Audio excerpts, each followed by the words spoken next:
Drage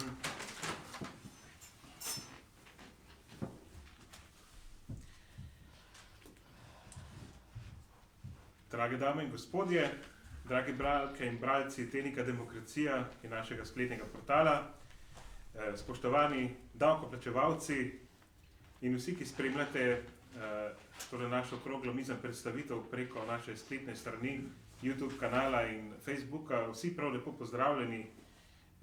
Tu smo v dvorani Muzeja Združenja za vrednote slovenske osamosvojitve in na predstavitvi knjige Metoda Berleca, sedaj namestnika glavnega in odgovornega urednika Demokracije, prej pa dolgoletnega urednika.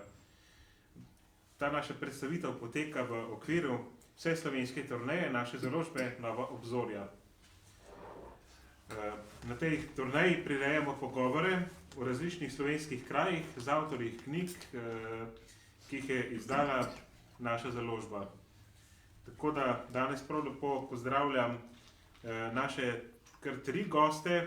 Poleg Metoda Berleca, avtorja knjige, sta tu prisotna še zgodovinar in publicist dr. Stane Granda in pa evropski poslanec dr. Milan Zver. Prav lep pozdrav in dobrodošli tu v dvorani. Ampak preden bi začeli, bi mogoče povabil k besedi še našo poslansko kandidatko, Mojco Škrinjar, ki je tudi med nami. Mogoče za par besed. Mojca. Hvala lepa. Lepo pozdravljeni vsi. Pozdravljam vas kot kandidatka, kot je gospod povedal, za poslanko, tudi kot aktualna poslanka Državnega zbora in predvsem kot podpredsednica Združenja Društva za vrednote slovenske osamosvojitve, VSO. V tem predvolilnem času se srečamo z mnogimi ljudmi. Med drugim sem imela intervju na Radiu Študent, kjer so me vprašali, ali je lahko človek državljan, ne pa domoljub.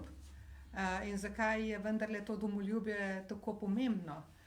In odgovorila sem jim, nihče, ki je državljan, ne more biti, da ne bi bil vsaj malo domoljuba. Ampak dober državljan je še boljši domoljub. Jaz sem tudi vodja pedagoške sekcije v našem združenju VSO, kjer vsako leto priredimo mladinski tabor v Mariboru, kjer dijaki prinesejo na mizo spomine svojih sorodnikov, staršev, prijateljev, ki so sodelovali v vojni za Slovenijo. Hkrati pa vedno govorimo tudi o nekem sodobnem problemu. Zelo odmeven je bil tisti pogovor o totalitarizmih. No, tudi današnja knjiga se dotika tega problema. Torej, demokratična Slovenija je nekaj, kar je odsotnost totalitarizma. Jaz verjamem, da bo knjiga in vsi prispevki avtorja pripomogla tudi k večji zavesti o tem, da je skupnost različno mislečih tista, ki ustvarja razvoj, ne pa skupnost enako mislečih, ki morajo še misliti po nekem diktatu.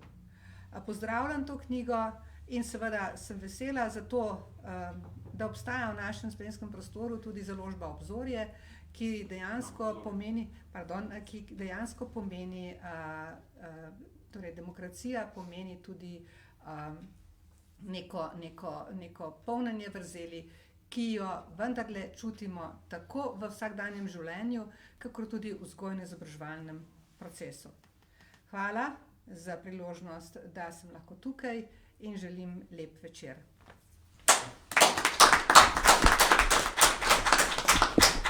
Hvala. Gospa Mojca Škrinjar je tudi podpredsednica Združenja za vrednote slovenske osamosvojitve.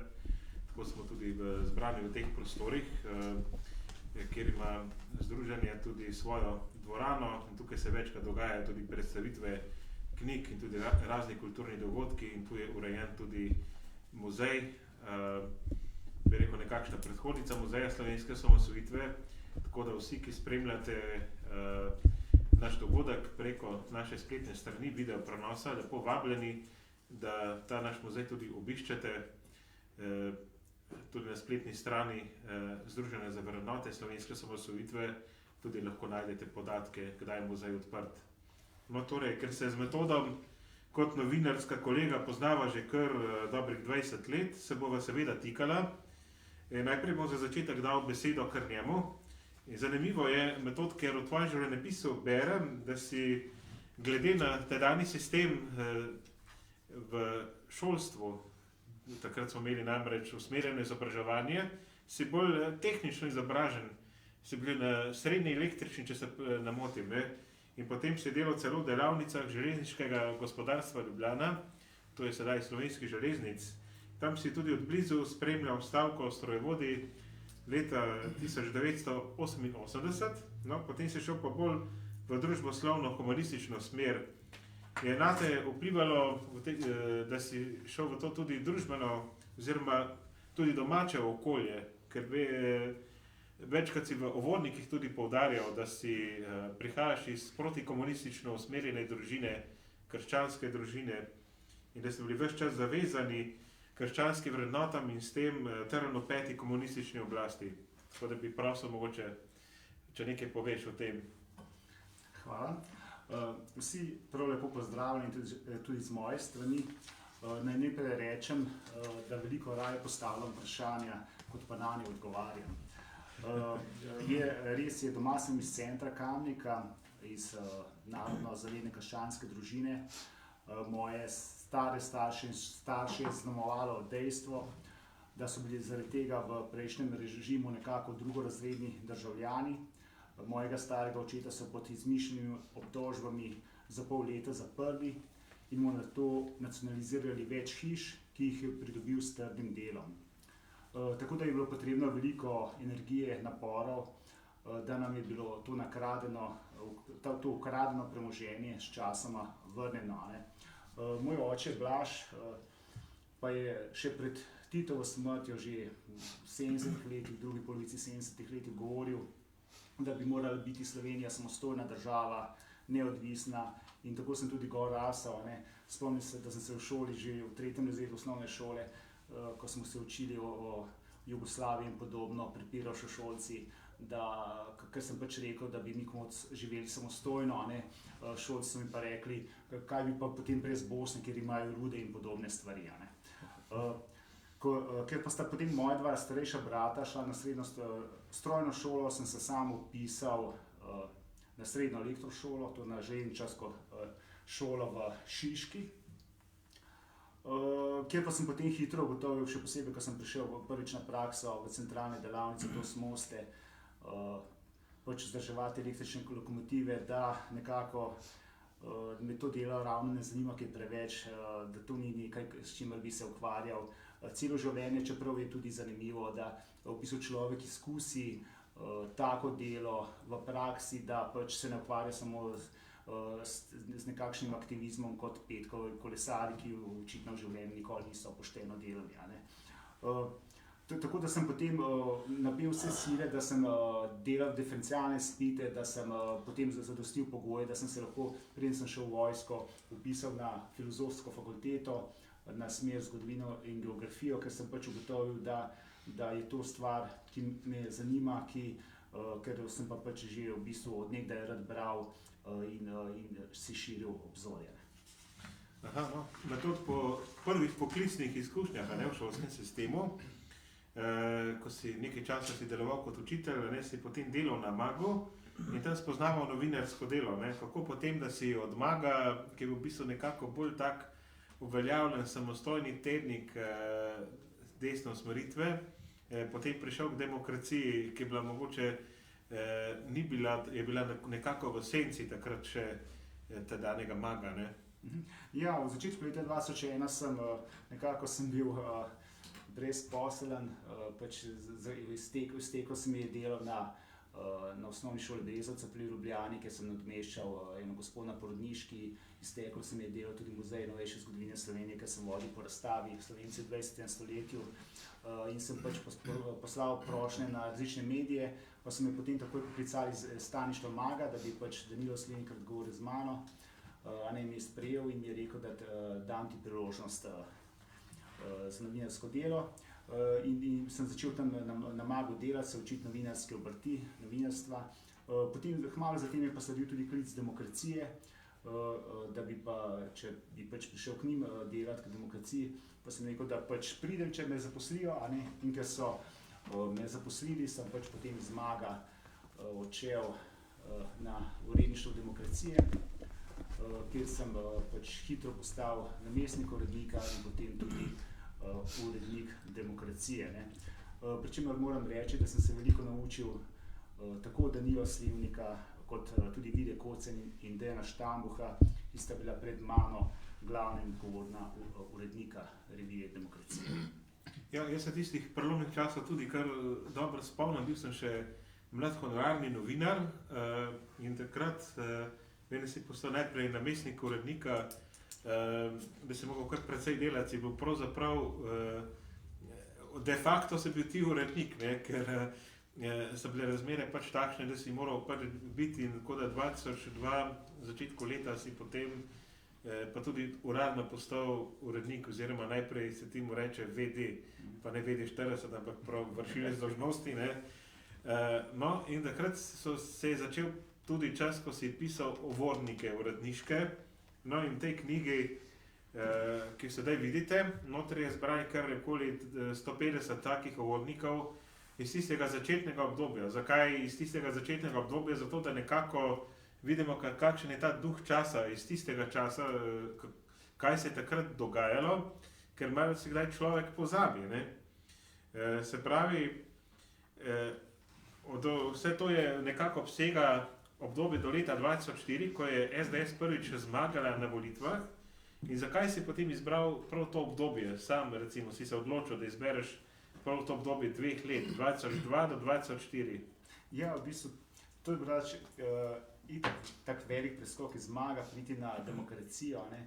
Ker v bistvu Make je takrat so imeli prostore v Črnučah in so imeli celotno infrastrukturo še od propadlega Jutarnika, to pomeni, da so imeli moderno računalniško opremo in podobno, ne. Ko sem prišel na demokracijo, pa je demokracija pač delovala bolj z malimi finančnimi sredstvi, v bistvu oprema je bila še večinoma od Slovenca, imeli smo samo en računalnik, na katerem je bil sploh dostop do interneta in podobno, ne. Tako da je bilo to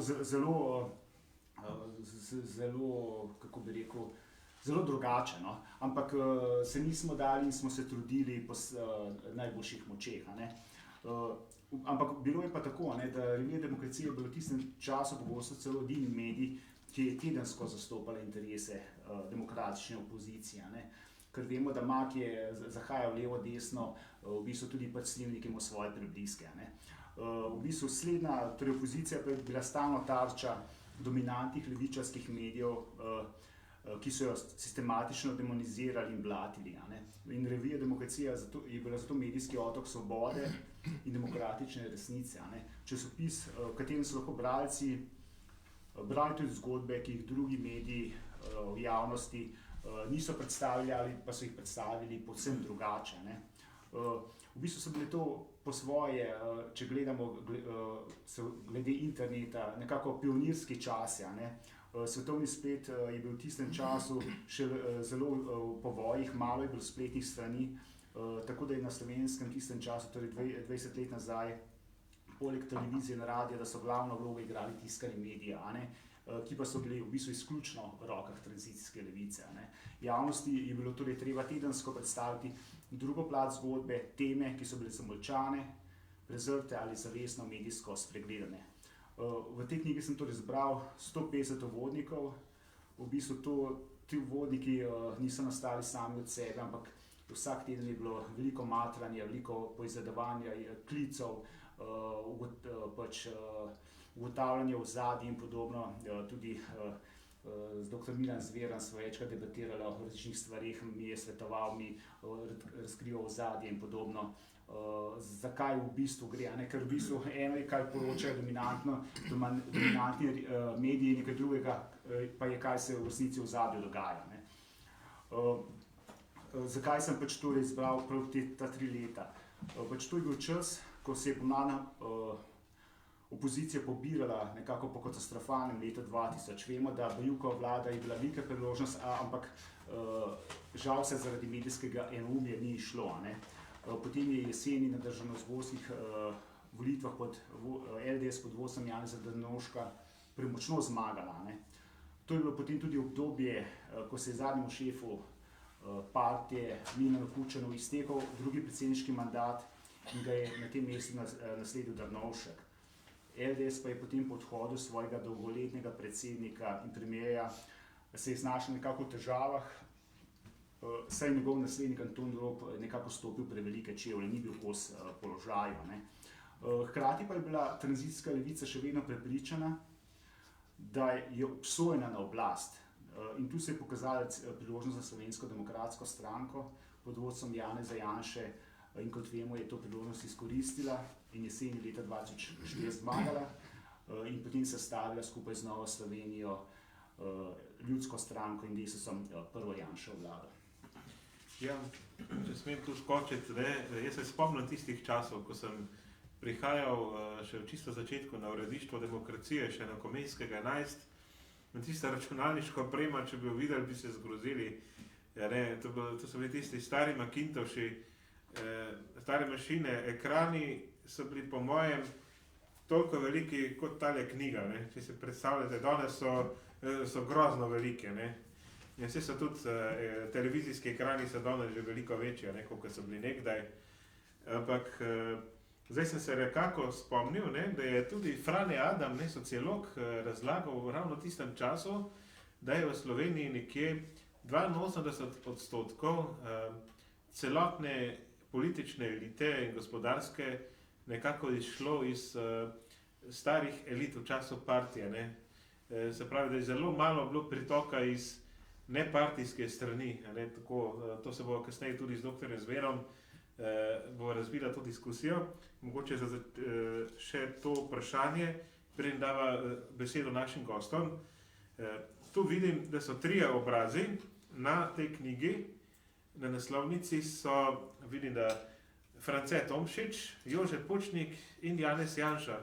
Zdaj, to so pravzaprav 3 glavni obrazi Slovenske demokratske stranke, najprej socialdemokratske stranke, in vsem 3 je nekako skupen odpor zoper totalitarizem.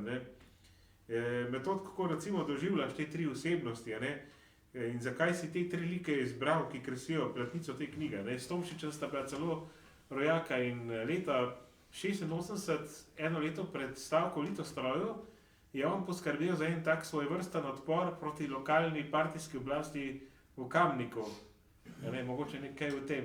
Ja, to je res. In takrat so se uporabno organizirali in preprečili samovoljo lokalnih partijskih oblasti, da bi tam nekaj gradili. V bistvu, zakaj sem dal te 3 na naslovnico? Najprej sem razmišljal, da bi dal Janšo in Kučana pa podobne variante, pa potem sem si rekel, da si bivši šef partije tega ne zasluži, da bi bil na moji prvi knjigi, oziroma na moji knjigi nasploh. Gre za 3 velike Slovence, domoljube, demokrate, ki jih cenim in so s svojim političnim delovanjem pomembno prispevali, kot vemo, k demokratizaciji in osamosvojitvi Slovenije. Moj sokrajan Kamničan France Tomšič je vodil tudi Litostrojsko stavko decembra 1987 in bil ustanovitelj Socialdemokratske zveze Slovenije.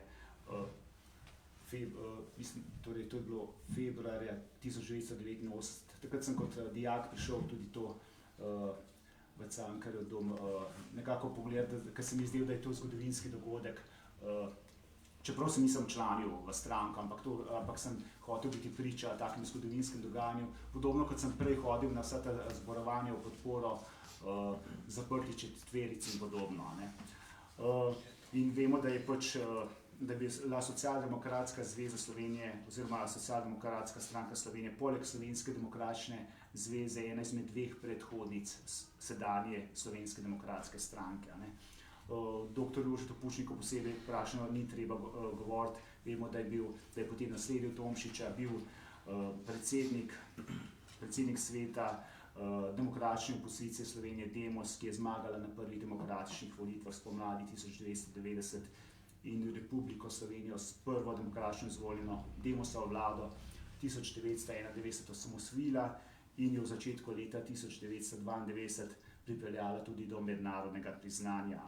In kot tretji pač Janez Janša, ki je bil politični oporečnik v 80-ih letih prejšnjega stoletja, postal vsesplošno znan z aretacijo, afero JBTZ in podobno, vojaškim procesom na Roški, bil nato podpredsednik Slovenske demokratične zveze, minister za obrambo v času osamosvajanja in tako dalje.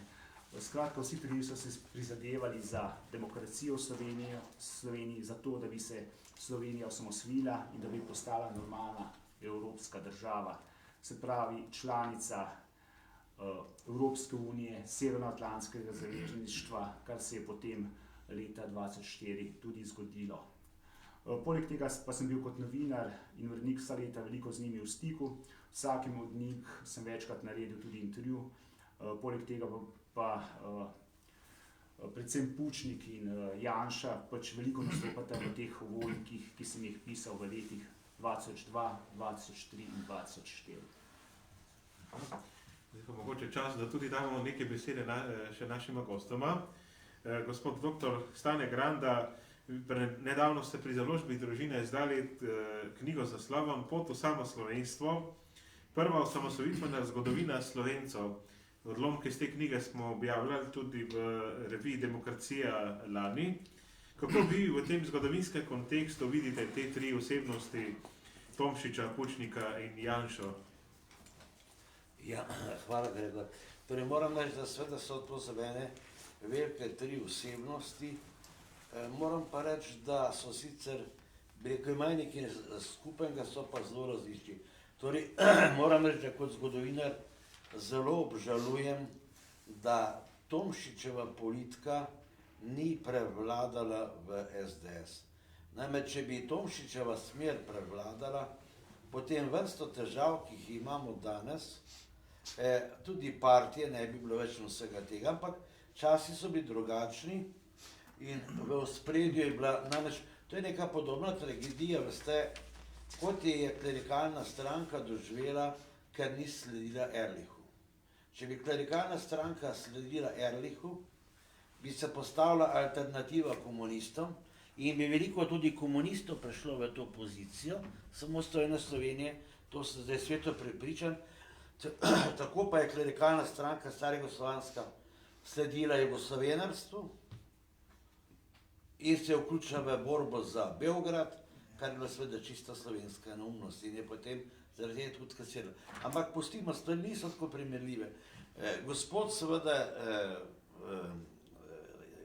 Pučnik, on je bil seveda čisti intelektualc, ne? On je bil teoretik, on ni bil rekel tak ljudski tribun, kot je bil Tomšič, ali pa ni bil politik, kot je gospod Janša. Gre za drug tip človeka, ki je imel tako tipično intelektualno držo, izjemno pošten in zaradi svoje izjemne poštenosti, spomnite se tistega soočanja s Kučanom na televiziji, je pač Pučnik pošteno povedal, da on ni veren. Kučan se je zvijal tako, kot se pa zna, da neki pa je tam, pa tako se veste, kako on to zna. In pravzaprav sem vseeno prepričan, da je tisto Pučniku najbolj škodilo tam. Torej, on ni bil politik, on je bil velika osebnost, ne? Ker politik ni glih. In gotovo za mene, kot zgodovinarja, spada Pučnik, jaz sem zanj rekel, Gregor, za mene so tri ključne osebe, rekel slovenskega osamosvojitve, Matija Majer-Zilski, Ehrlich, Pučnik. To so za mene, bi rekel, trije stebri slovenstva, brez katerih slovenske države enkoli ne bi bilo. Poglejte, zdaj pa v gospodi Janši ne bi izgubljal besed, ker bi to se slišalo zelo slabo, mislim, ne vem, med nami ne, ampak mogoče po televiziji ali oziroma po prenosu. Poglejte, samo en primer. On je bil med prvimi, ki je šel v Kijev. Povedano z drugo besedo, mi po dolgih desetletjih, jaz pravzaprav niti vem, kdaj naprej, ne znam najti ene take velike politične osebnosti, mednarodne pri Slovencih. In to gospod Janša je dokazal, da je, ne. Ima vlastni instinkt tudi za mednarodno politiko. Ne sem za slovenske razmere. Kadar je v Sloveniji kriza, meni ni nikoli strah, dokler imamo Janša, ker vem, da Janša je mojster za premagovanje kriz. Tle pa dokazal to še v mednarodnem pogledu za ne take 2-milijonske Slovenije, ki ima 3 aviončke, ki lahko vsak dan dol padejo. Jaz sem pač vikend bliz Cerkelj in vam povem, da je včasih mi strah, da avion ne v dol preletel. Zdaj imamo koliko 4 helikopterje, ne, kaj več ne, poglejte, pa vendar Grek, mislim, kakšen pogum, pa tam Putinu figo pod nosem kaže, mislim, oprostite, to je lahko sami našli in vidite, kako pravzaprav so drugi prizadeti. Tako da pravim, Božja previdnost deluje, da imamo v pravem času prave ljudi na pravem mestu, kar se je zgodilo prvič ob slovenski osamosvojitvi. Tako da sem jaz metodo zelo vesel, pravzaprav, da služi in delata tudi z Gregorjem pri reviji, ki to stvar vzdržuje po koncu. In vam moram povedati, da nekateri moji kolegi, ki so še danes Kučanovi ljudje, se so drugače zelo prijetni in dobri, njim je revija Demokracija nekaj takega, da sploh v roko ne prime, ker se čutijo, da če bi Demokracijo v roko prijeli, pa so pa Kučana izdali. Mislim, sliši se čudno, ampak oprostite, tako je, ne. Tako da je ta revija resnično opravila dobro delo in metod, moram reči, jaz sem zelo vesel, da se že toliko časa poznava, še bolj sem pa ponosen, da je Metod moj kolega, ker Metod je tudi zgodovinar, ne. In če se prav spomnim, Metod je en izmed prvih, ki si sploh diplomiral iz osamosvojitve, ne. Z Demosa, ne. In pravzaprav, kaj se je pa zgodilo s tvojo diplomsko, boš pa je sam povedal, če škoto. To pa nam pa bodo brez tvojega dovoljenja. Ja, tu bi jaz samo mogoče spomnil, da je tudi zdaj nedavno tudi išla knjiga o doktorju Lambertu Ehrlichu. To je bil vizionar, ki je imel zelo jasno vizijo samostojne Slovenije že pred drugo svetovno vojno in tudi evropskega povezovanja, ne. To je zdaj dr. Janez Juhant je izdal knjigo o njem.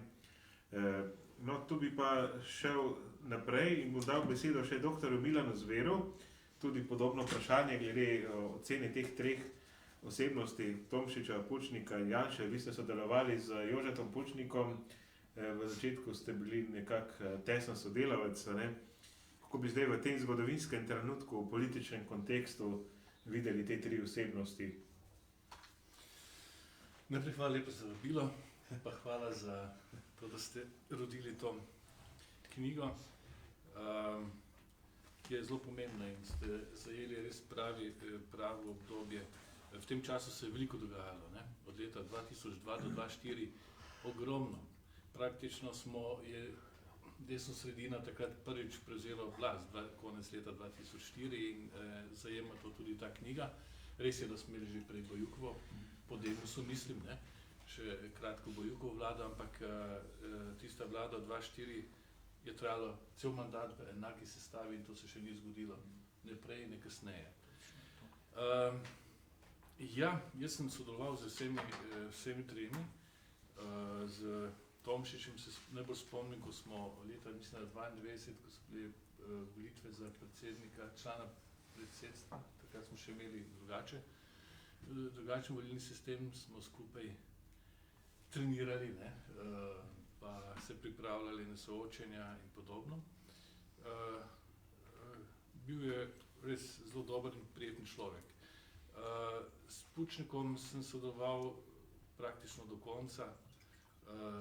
Poznal sem ga živo leta 87, ko je prišel predavati na fakulteto.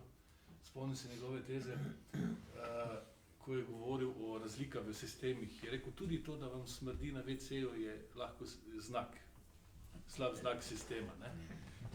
In pol pa se razvila debata na to temo. Ampak je bil zelo dobro sprejet, ne? Polna predavalnica, večina študentov je zelo prijetno sprejela, čeprav je že imel neko polemiko z dekanom takrat na fakulteti in je vseeno že bila tako odprta klima, ne, da so ga študenti sprejemali. No, potem sem delal eno raziskavo, sem prišel do njega in naredil velik vtis name, tako da sem se kar vključil v stranko.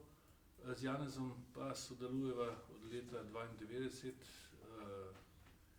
torej tudi že 30 let je kar veliko, ampak to so vprašanja, ki terjajo malo daljše odgovore, ne.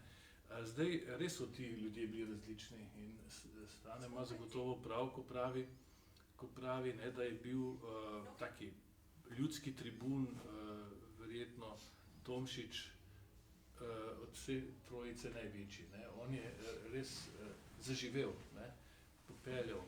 Ni pa recimo imel nekaterih drugih kvalitet, ki jih mora lider imeti, ne, zlasti, da vodiš organizacijo, da ustvariš neko kohezijo, da ustvariš tudi, pokažeš vizijo in tako naprej, ne. In tukaj je bil Pučnik mogoče nad vsem tem, ker je le imel Slovenijo pred sabo, pa spomnim se, ko se je odločalo o tem, ali bo Slovenija šla v samostojno pot, kar je Demos tudi obljubljal, ne, in ko je zaznal prve znake, da ne gre dovolj ostro v to smer, se je zgodil ta znamenit sestanek na Račjem otoku, tam na Brdu.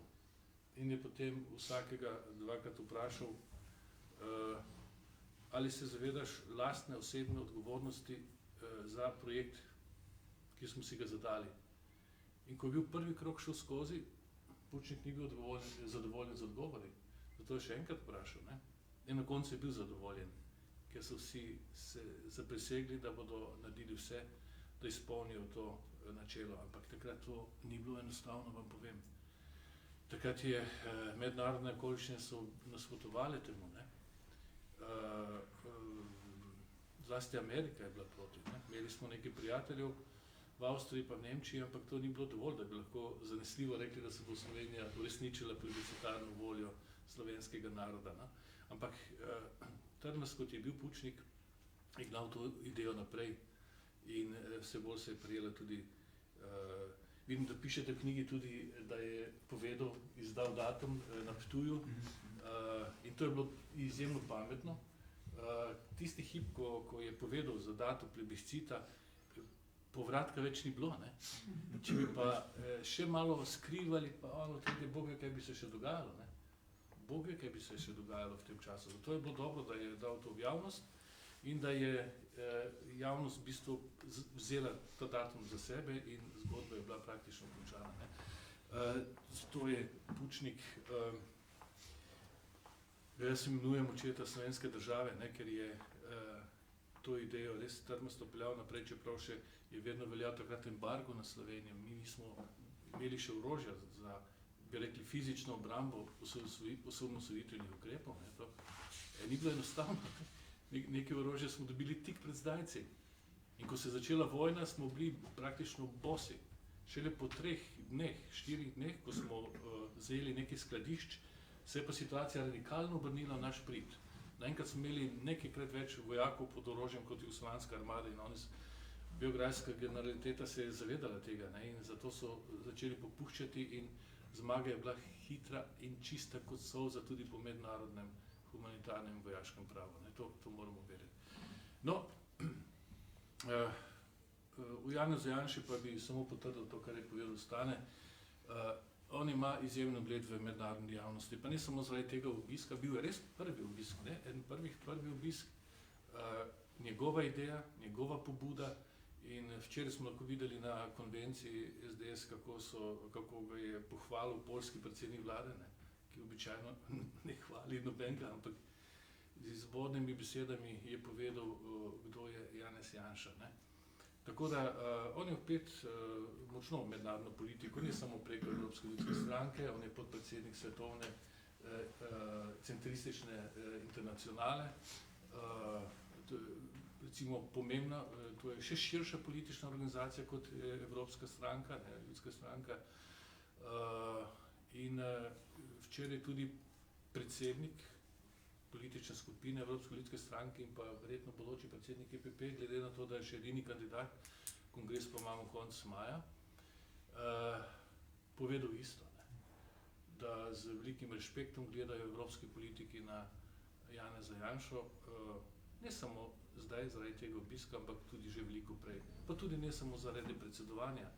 Zapomnili so se ga tudi iz časa Patrije, ko je pretrpel veliko politično krivico in resnici ni bilo lahko takrat prodajati na evropskem parketu, ampak vendarle je uspelo in hvala Bogu, da se je zgodba končala tako, kot se je.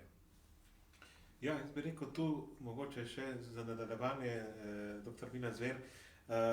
Prej sem že omenjal tisto študijo dr. Franta Adama o tem, da je kje 4/5 celotnega prostora, ki ga zasedajo elite, je prišlo iz partijske elite, ne? Tako da tu mislim, da so Pučnik, pa tudi Tomšič in Janša močno motili to enoumje partijske elite, ne? Namreč leta 2000 po Bajukovi vladi je sledila velika zmaga LDS, in to pa so bila v bistvu še zadnja leta življenja dr. Pučnika, ne? Predsedniške volitve leta 2002 je še doživel. Takrat se je Barbara Brezigar prebila v drugi krog, favoriziranec dr. Janez Drnovšek, ki ga je podporil tudi Milan Kučan, dotedajni predsednik republike, je potem slavil zmago, ne?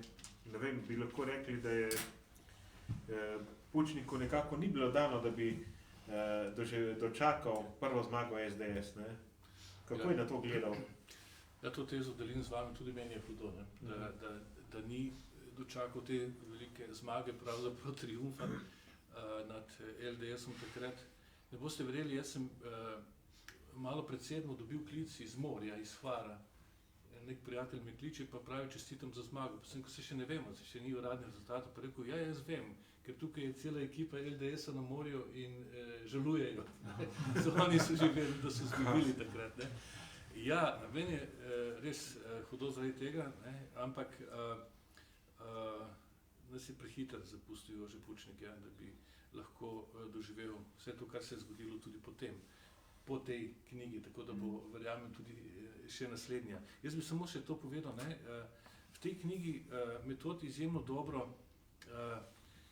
njegov pristop je zanimiv. Prvič je zelo jasen jezik in lep jezik, drugič dokazuje na podlagi dejstev. On piše o dejstvih in na koncu naredi vedno tako dobro sintezo, ne, za zaključek, ki ga že v besedi tudi običajno v naslovu. Tako da so naslove, jaz sem se kar nekaj počrtal tu noter, prav zelo zanimivi in perfektni. To ste na Magu dobro delali že prej, ampak tudi naslovi teh kolumn so izjemno dobri in seveda tudi teksti. Relativno mlad človek, ne, se še zdaj mlad, ampak takrat je bil še 20 let, pa še nekaj mlajši, 20 let mlajši, je zelo dobro artikuliral recimo to družbeno stvarnost. No? Ena od teh tem je tudi bila te retencijske elite in to, ki jih je Adam takrat, pa tudi že Tomšič in Makarovič. Paradoks vsega tega je, da je se v politiki še ne več ljudi zamenjalo, ne? Ker so pač bile demokracije, mislim volitve in seveda je prišlo do večje spremembe, medtem ko v drugih družbenih podsistemih pa seveda ne. So še lokalno samoupravo smo dobili recimo 95 dejansko, ne? Konec 94 in do takrat so po 10 let še vedno bile skupšne krajevne skupnosti nespremenjene in pa tudi v drugih podsistemih, kot je šolstvo, zdravstvo in gospodarstvo, ne? So praktično imeli, včeraj sem govoril z Webrom, ki na obisku v Sloveniji, malo hecen sistem privatizacije, ne? Res je je obveljal Saksov zakon, pa smo dobili certifikate vsi državljani pa tak dalje, nekaj. Ampak do takrat se je pa vzorec bil zelo podoben ruskemu, ne? Mi smo rekli odkup z notranjim, model notranjega odkupa, ne? Ker so direktorji odkupovali na različne načine, ali preko visokih plač, ali pa kreditov in tako naprej in so postali počasi lastniki. Podobno se je dogajalo pri ruskih oligarhih, ki so postali bogati, ne? Ampak tam se je še bolj jasno to delalo. Ne. Mi smo jim rekli tajkuni, Rusi, oligarhi, v bistvu pa je zadeva bila podobna. Oboji so obogateli na račun državne lastnine oziroma lastnine vseh. Ne. Hvala Bogu, da je takrat Peterle povabil Saksa in da je prevladoval tudi, pol na koncu zmagal tudi drugi pošten model. Ne. Tako da je vsak, jaz se spomnim, ki so takrat govorili, kaj bodo državljani s tem, se ne bodo vedeli, kaj početi, za 2 piva ga bodo prodali ali pa dali nekomu drugemu. Ne.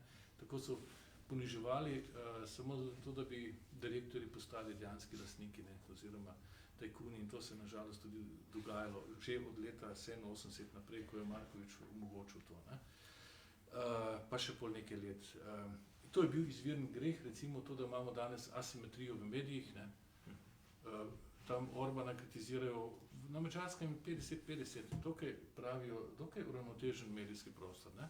Levica, desnica, ne? Pri nas je 80-20, to, kar imamo v teh medijih, je zelo malo, ne?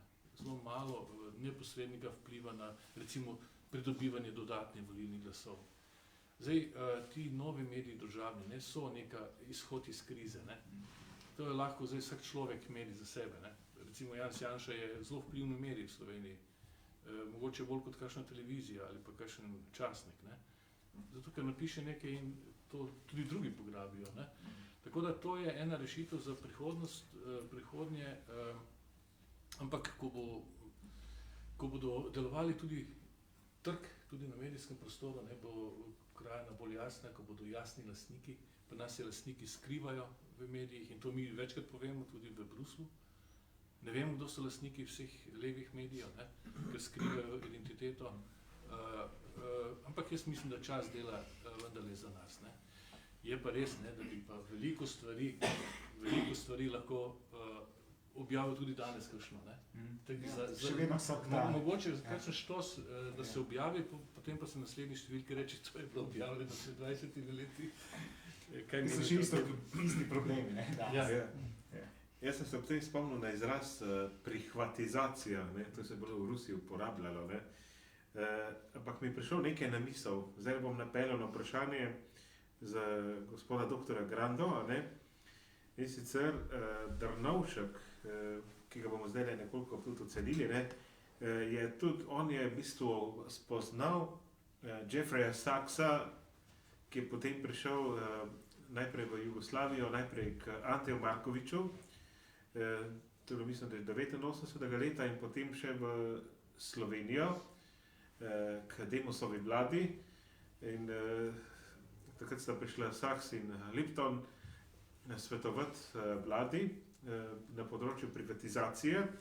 No, in takrat se spomnil zdaj glede Drnovška, on je recimo imel neko pač karizmo, ker je bil pač slovenski član, najprej predsednik predsedstva Jugoslavije, na to je bil član in je nekako veljal za nekaj zmernega politika, ker je tudi poskrbel nekako za ta umik JLA iz Slovenije, ker je pridobil Srbe za to, ne. Je s tem dobil kar visoko pozicijo slovenske javnem mnenju. In za vas vprašanje, gospod Granda, kako vi z neke časovne distance zdaj gledate na to obdobje po letu 2000, ko je takrat še Drnovškova LDS na teh volitvah premočno zmagala, ne? To so bile še zadnje volitve, ko je bila liberalna demokracija Slovenije imela še predsednika Drnovška, pa vemo, da je bil tudi tajnik Gregor Golobič, ne? Na nek način je bil Drnovšek zelo privlačen, sredinsko usmerjen in še zdaleč ne tako ideološko surov, kot pa recimo sedanji prvaki KUL. Ja, za uvod čisto ena kratka zgodba. Tist dan, ko so bile volitve Bulc-Drnovšek, smo zgodovinarji odkrili spominsko ploščo profesorju akademiku Cvitru v Beli cerkvi. Na to otvoritev je prišla tudi Lidija Šentjurc, ki je v CK-ju pokrivala zgodovino, pa sploh humanistiko. No in takrat so seveda že vsi od nje bežali in uboga ženska tam je hodila popolnoma sama po Beli cerkvi, ker vsi so se bali, kaj bo, jaz pač kot glavni organizator tega, si tega nisem mogel privoščiti, prvič je to starejša ženska, drugič seveda sem jo jaz poznal Lidijo Šentjurc tudi z morja, tretjič sem jo znal tudi kot zgodovinar določene posle, konkretno eno odlikovanje za direktorja Janka Jarca v Dolenjskem muzeju, torej ona je mene poznala in potem sem se jaz tam z njo sprehajal po Beli cerkvi, pa sem rekel, poslušajte, Vršica Lidija, kdo pa je ta Drnovšek? Mislim, jaz se ji nisem bal, ker nisem imel za kaj, se nisem nikoli v partiji. Je rekla, veš, Granda, jaz ga osebno ne poznam, sem ga dala preveriti, je naš. Prosim, dobesedno citiram. In moram reči, da sem jaz potem tudi majčkeno nasedel temu šarmu Drnovška, ker je tako zgledal malo oddaljen, malo dvigen nad nami. Ampak, ko pa danes gledam nazaj in ko sem dobil še določene informacije, zelo zanesljive, imena vam ne smem povedati brez njegovega dovoljenja, so pa zelo, zelo zanesljive, to je bil en velik cinik. Človek, ki je naredil veliko katastrofo v slovenski zgodovini. On je vedel za vse te barabije, te divje privatizacije, te kraje in je vse osebno preprečeval. Tudi če pogledate potem, torej on je bil zelo jezikovno zelo izobražen, to, da se razumem, on je bil niti ne velik ekonomist, bil pa je neskončen cinik. In tudi če pogledate njegove zadnje tedne življenja, vam to nekaj pove. Poslušajte, en resen človek, vsak se bori za vsako sekundo življenja, vendar se to boriš z nekim dostojanstvom, ne pa z neko magijo in tako naprej. In jaz se spomnim, nek moj prijatelj, nek frančiškan je, profesor na teološki, rekel, veš, Stane, takrat smo pa mi zamudili, mi bi ga lahko takrat pridobili na našo stran. Se rekel, veš kaj, bož da ne, kar ne bo. Namreč, ker je revež hodil od kapele do kapele, tudi le pri frančiškanih priskal neke energije. Kaj to išče zdrav človek, neke energije? A je to izraz enega intelektualca, da išče energijo? Opustite. In jaz sem osebno prepričan, da bo čas pokazal, tudi ko bodo ti določeni ljudje spregovorili. No, se nekaj je že o tem zdaj napisal tale Prezderja. Vidite, stvari leze na dan. Samo ko se bomo mi rešili tega mita o slovenskem uspehu, pa bomo začeli stvari realno gledati, bomo določene stvari v svojo grozo spoznali. Moram reči, da jaz sem čedalje bolj zgrožen nad njim. On je pravzaprav naredil tako, da se ni nič spremenilo, ne? S to svojo pasivnostjo, pa oprostite, tudi svojo nesrečno boleznijo, ne? Vse, če vzamete tudi, da sem nesramen, pa se jaz nisem dolžan politično korektno govoriti. Jaz lahko govorim kot človek, kot zgodovinar. Prostite, tudi njegov odnos do družine, do otrok, kaže na nekaj. Pa bi tle končal. Če lahko tu malo povzamem, nekako, to je ena taka zanimiva iztočnica, se mi ponuja. Jaz se pogovarjam z ljudmi iz Zasavja, ki so Drnovška poznali, pa oni so pa rekli, da je pa to en velik lenuh. Rekel, če pa ta človek postal šef države, mora pa ta država propasti. No, prvo je. Ja, saj tako dejansko je.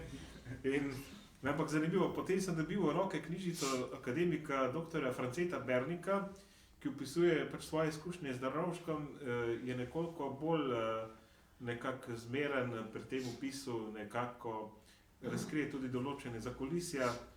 Tam sem imel občutek, da mogoče stanje ni bilo tako zelo kritično, ampak ko pridemo do afere, recimo Depala vas, 94. leta, je Drnovšek tu lepo ubogal politično podzemlje in predlagal razrešitev obrambnega ministra Janeza Janše. Tu pa ni bilo dejansko kakšnih velikih zadržkov, nekako je potem se izgovarjal, da je bil to prisiljen. Tu bi nadaljeval, Vedno je res, Gregor. ja? Takrat je vedel, da ni res. Jaz mislim, da je vedel. Jaz sem bil tisti večer v službi. Pri Janši ob 7. zvečer je kurir prinesel pošto, ko je vedel, zakaj gre. In minister takrat obrambnega je sprejel kurirje, je počakal in v momentu šel pisati pismo, odgovor, ker je Drnovšek hotel utemeljiti svojo odločitev, ne, in mu je povedal, da ta utemeljitev njegova ne drži. Tako da tiste Debele vasi se zelo spomnim dobro, pa tudi dneve pred Debele vasjo, ki so bili kritični. Takrat je bila prava vojna med delom, pazite, nezakonite organizacije, ki so sestavljali visoki člani represivnih organov, recimo temu takrat v Sloveniji. Ne. Visoki člani, od Draga Kosa, Erhatiča in tako naprej, ki so imeli za cilj, da se Janeza Janša, ki je simboliziral praktično neko trdnjavo Demosovo, ne, ampak so hoteli popucati vse, kar je bilo Demosovo. Ne. Lojze Peterle se je obnašal pa SKD takrat, kot so se pač obnašali, in Janez je ostal takrat sam in Pučnik tudi, se spomnim odličnega govora takrat Jožeta Pučnika v parlamentu, ko je dejal tudi Drnovšku, tudi vas bodo nesli takrat, ko bodo smatrali, da niste več potreben, ne? Kot listje vas bo odneslo, mu je dejal takrat. Ne? Ampak vseeno mislim, da je ključen pri temu, da so se stare strukture ohranile tako močne, ne, in vplivne še do danes, ni Drnovšek, ne, ampak Milan Kučan. Ne. On je znal delati politiko. Ne. Milan Kučan zna delati politiko, tako kot Janez Janša. Ne. Drnovšek ne spada v to kategorijo. Ni spadal v to kategorijo niti v drugi razred, ne, mogoče v tretji. Ne. Ampak Kučan pa zna, ne. Je znal. Samo, Grega, če se si omaknem, zanj sem nekje najdel en citat od tegale dobrega človeka iz Negove. Krambergerja. Poslušajte, jaz sem ga hodil redno poslušati. Nisi mi bilo čisto jasno, kaj se ne mislim o Krambergerju. Ko sem pa ta citat prebral, Kramberger rekel, boste videli, kaj se bo zgodilo, pil bodo, na smrt bodo, vse to, kar se danes dogaja, je Kramberger napovedal. Prav te demonstracije. In veste, počas vidim, kako je pravzaprav Kramberger, se ni imel nobenih šol, kaj bi on Raufman Keller ali kaj. Po poklicu policu, da je bil velik človek. Ampak hoče vedeti, neformalna izobrazba on ni imel, ampak vidite, kako je on imel pravzaprav v genih neko visoko politiko, kjer na primer Drnovšek ni imel. Ne? Ja, tu mi je prišlo še nekaj na misel, ne? Govori, da je Drnovšek iskal energije. Jaz sem pa slišal potem zgodbo, recimo neki krvnik, kot je bil Ivan Maček, Matija, je pa s hudo sladkorno na stara leta hodil k frančiškanom in da je šel celo k spovedi življenjski. Ne vem, če je to res. Ta zgodba je nekje, mogoče je to trač, to je do mene enkrat prišlo. Ne. No, mogoče bi tu doktor Zver... To ni res. Ja, verjetno, da ni. Ja. To je bila kontraobveščevalna poteza, da se njemu zbije. To bi mogoče doktor Zver, kako se spominjate potem tega obdobja, takoj po zmagi, veliki zmagi LDS. Takrat ste bili državni svetnik, nato ste leta 2004 v prvi Janševi vladi postali minister za šolstvo, znanost in šport. Kako bi recimo govarjali tistim, ki pravijo in še danes trdijo, recidirano trdijo, da je ta zmaga SDS v bistvu bila samo posledica dejstva, da je bila LDS pod vodstvom Antona Ropa tako zelo šibka in da je samo SDS mogoče vskočila na nek vlak in dosegla zmago. No, več stvari je bilo, ne? Več dejavnikov je vplivalo na našo zmago. Zagotovo pa to, da so ljudje videli, da je bila naša vlada v senci takrat, smo rekli vlada v senci, izjemno dobro sestavljena. Ne? Fajn ekipa, močna, izjemno močna ekipa in imeli smo veliko predstavitev in ljudje so videli, da bi pa vendar bili sposobni voditi tudi vlado oziroma država. Veste, kakšna teza je takrat prevladovala, ne? Na levici? Slovenija premore eno vlado, mogoče eno pa pol, pa še to je vse iz leve. Ne? Z jezika se mi vzem. Ja. No, ampak mi smo bili v 90-ih letih SDS, tudi ko smo rasli, ne, je bila dokaj, bi temu rekel, radikalna, zlasti proti starim strukturam. Ne. Potem pa se je zgodil nek prelom. Portoroški kongres leta 1998, kjer je pa Janša prvič povedal, ne, mi pa več ne bomo izključevalni, bomo povezovalni, če se nam pridružite, da vodimo skupaj državo, izvolite. Ne. No, do takrat se je smatralo, da smo mi najbolj izključevalna stranka na Slovenskem, na FDV so naredili celo indeks, eno merilo, indeks izključevalnosti, ne, kjer smo mi bili daleč prvi. Ne. Potem pa se je zgodba spremenila in naenkrat so postali oni izključevalni, ker niso hoteli, seveda že prej, ne, sodelovati z nami. To je bila zelo dobra in to držo je Janša držal tudi do volitev 1994 in je to povezovalnost nenehno poudarjal. Ne. Vsi imate možnost in to tudi kasneje uresničil, ko je bila ta vlada, naprej 2004-2008, ko je ustvaril koalicijo Partnerstvo za razvoj in je povabil tudi SD noter.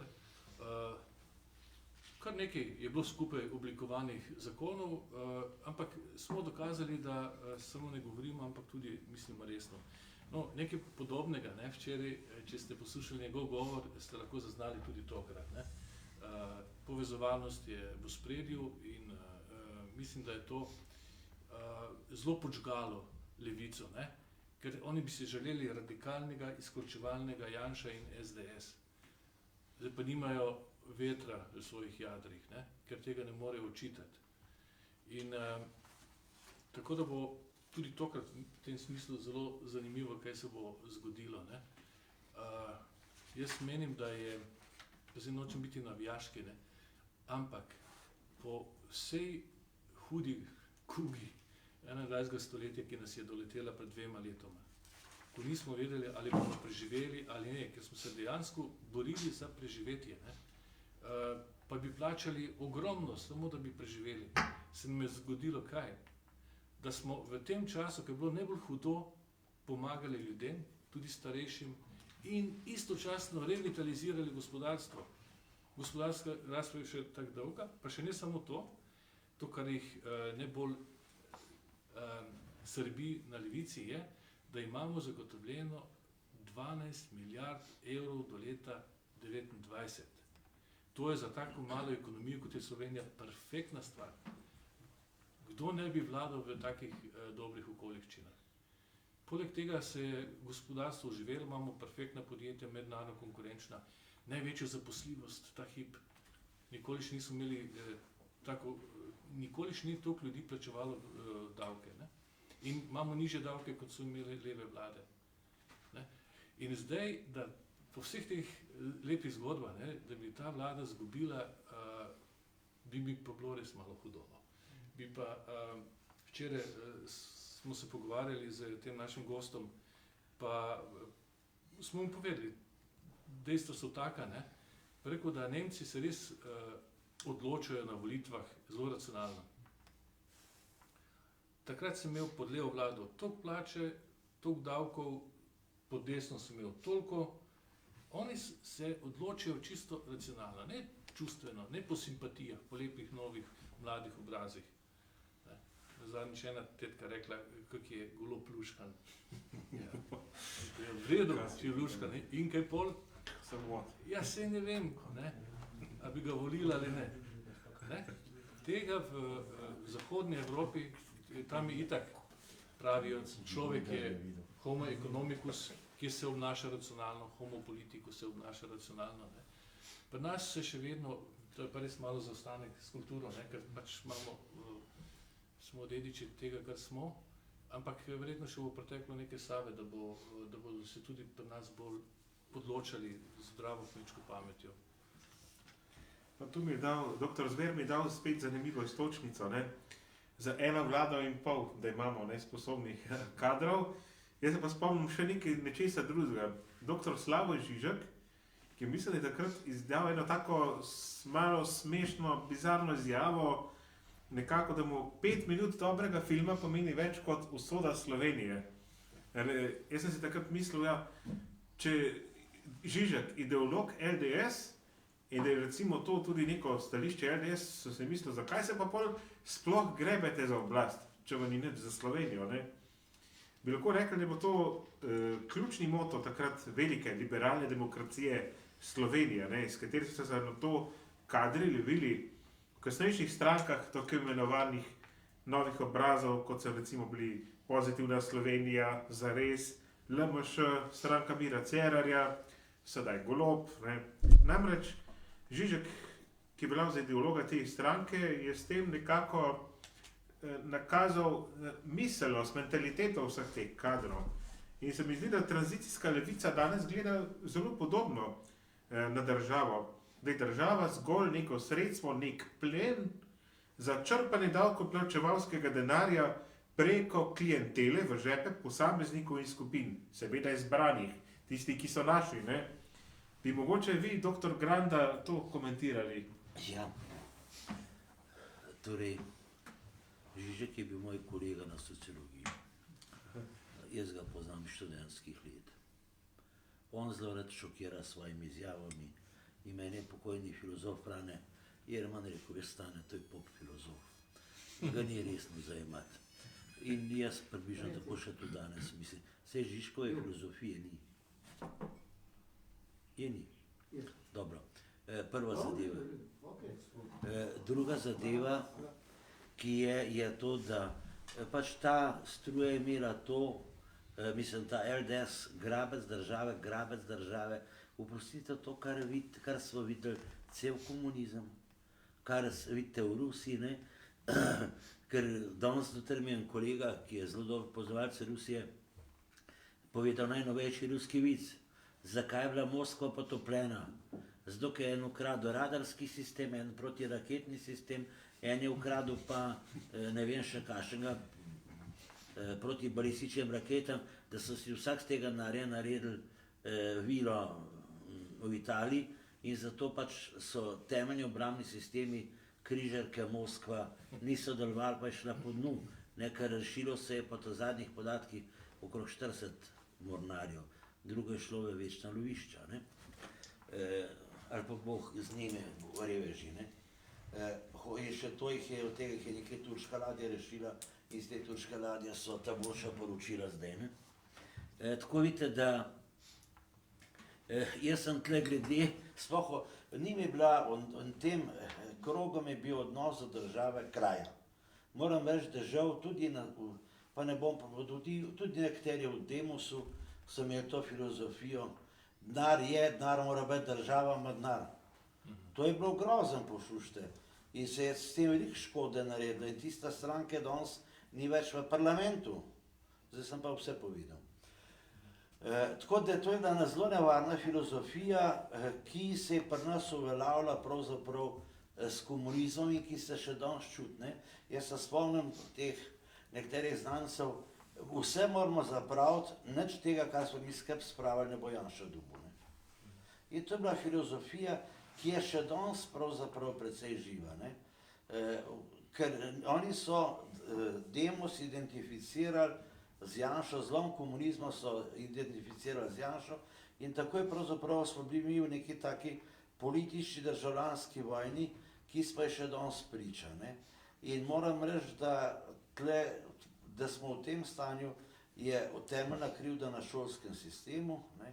Mi smo preveč pozornosti namenjali pridobivanju kapitala, kapital se seli pač tam, kjer je moč in kjer je oblast, ne. Mi bi morali več vrst na šolstvo, pa šolstvo pridobiti. Glejte, najhujši anticepilci, kje so bili zdaj po šolah? Pa zdajle, jaz vem, kako propagande delajo po šolah za volitve, koga naj starši volijo. In kako ta mali pride domov, gledajte, bom povedal za nazaj primer, gledajte, da boste vi, ko volili, je Tvrčica rekla v šoli. Z preživoga volanca se je to zgodilo. Vidite, mi šolo bi morali zagrabiti in naprej, potem, kot pravi gospod Janša, žabe naprej kuhati. Ja, če smem tule, bo naslednje vprašanje za dr. Milana Zvera, ne, mogoče, če začnem takole. nekako sem se spomnil na čas Bajukove vlade leta 2000, to je bila ena taka zelo kratkotrajna desno-sredinska vlada.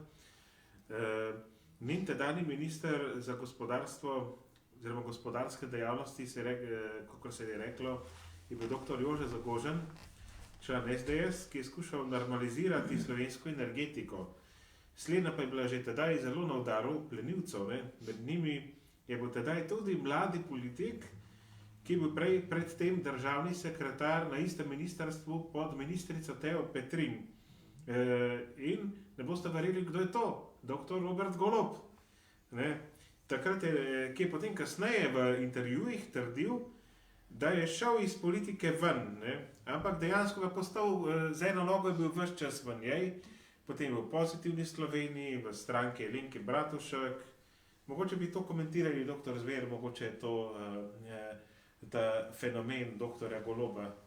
Čeprav ne bi mi rad delal reklame, ampak vseeno, mogoče par besed.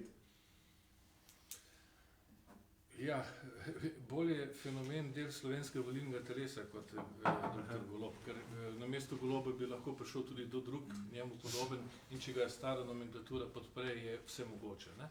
Ampak vendarle takrat se spomnim, res je, on je bil takrat državni sekretar in kot neki čudežni deček, ne? Ampak je vedno imel podporo politike.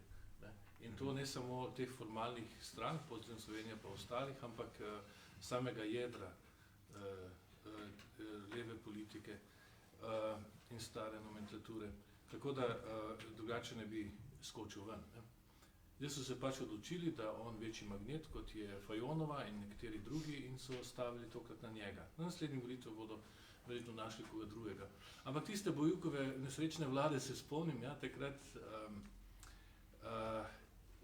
to je bila dejansko naša napaka, čeprav se Janša in Pučnik zavedala, da je treba Slovenijo spraviti v evroatlantske povezave.